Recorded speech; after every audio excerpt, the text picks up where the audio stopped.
আমরা কিন্তু মাত্র 5 টাকার ব্লেড দিয়ে কেটে ফেলতেছি। হাসপাতালে অপারেশন করাতে 70 থেকে 80,000 টাকা খরচ, তাই 5 টাকার ব্লেড কিনেই অসুস্থ রোগীদের হাত পা কেটে ফেলেন মিল্টন সমাদ্দার। এদের যে গ্যাংরিন থাকে, হাত পাও থাকে, এদের হাত পা যে হসপিটালে কাটতে গেলে 70-80,000 টাকা খরচ আছে।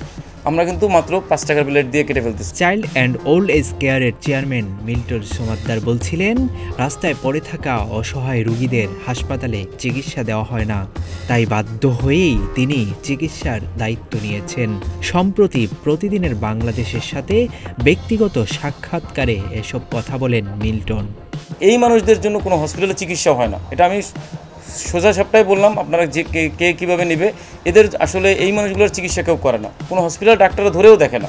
একজন নার্স হয়ে ব্লেড দিয়ে রোগীর অঙ্গ কাটতে পারেন কিনা এমন বিষয়ে জানতে কয়েকবার যোগাযোগ করা হলে মিল্টন সমাদ্দারকে ফোনে পাওয়া যায়নি।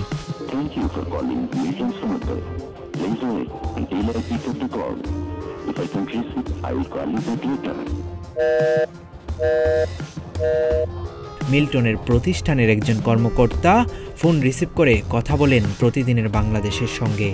তিনি জানান, তদন্ত চলাকালীন মিল্টন সমাদ্দার গণমাধ্যমের কোনো প্রশ্নের উত্তর দিবেন না। তদন্ত শেষে সংবাদ সম্মেলনে কথা বলবেন। এই মুহূর্তে উনি কথা বলতে চাচ্ছেন না। উনি বলতে চাচ্ছেন তদন্ত যেহেতু সমস্যা অধিদপ্তরকে দায়িত্ব দেওয়া হয়েছে, তদন্ত শেষ হোক, এরপরে আমাদের মিডিয়া যারা আছে সব ভাইয়াকে আমরা ডাইকে তখন আমরা সবার সাথে কথা বলবো। 5 টাকার ব্লেড দিয়ে অপারেশনের বিষয়টি মিল্টন সমাদ্দার নিজের মুখে স্বীকার করলেও এই কর্মকর্তা তা অস্বীকার করেন। তিনি বলেন, আমাদের তো অপারেশন থিয়েটারই নেই। না না না না না আমরা তো 5 টাকা ব্লেড দিয়ে এই অপারেশন গুলো সারি না। আমরা তো প্রথমেই বললাম যে আমরা কোনো কাউকে অপারেশন করি না, আমাদের তো অপারেশন থিয়েটারই নাই। আমরা আনার পরে শরীরে যে পোকা আছে, যে পচন আছে, এগুলো পরিষ্কার করে পোকাগুলো বের করে দেখা যায় আমরা যে ডক্টর আমাদের যে এখানে তিনি ডক্টর আসেন, ওই তার যে ট্রিটমেন্ট দেয় সেটা আমরা মানে ফলো করি। এভাবে আমরা তো এখানে অপারেশন থিয়েটার নাই, বা আমরা তো 5 টাকা ব্লেড দিয়ে এই কাজগুলো করি না, কারণ এটা আমরা কেন করবো?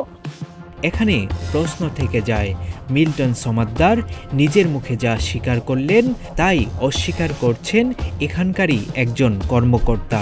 বলছেন অপারেশন থিয়েটার নেই। তাহলে কি মিথ্যে বলেছিল মিল্টন? সামাজিক যোগাযোগ মাধ্যমে ব্যাপক জনপ্রিয় মিল্টন সমাদ্দার। অসহায় মানুষের প্রতি তার ভালোবাসা দেখে অনেকেই নাম দিয়েছে মানবতার ফেরিওয়ালা। সম্প্রতি অনুসন্ধানে তার বিরুদ্ধে বেরিয়ে আসছে একের পর এক ভয়ানক তথ্য।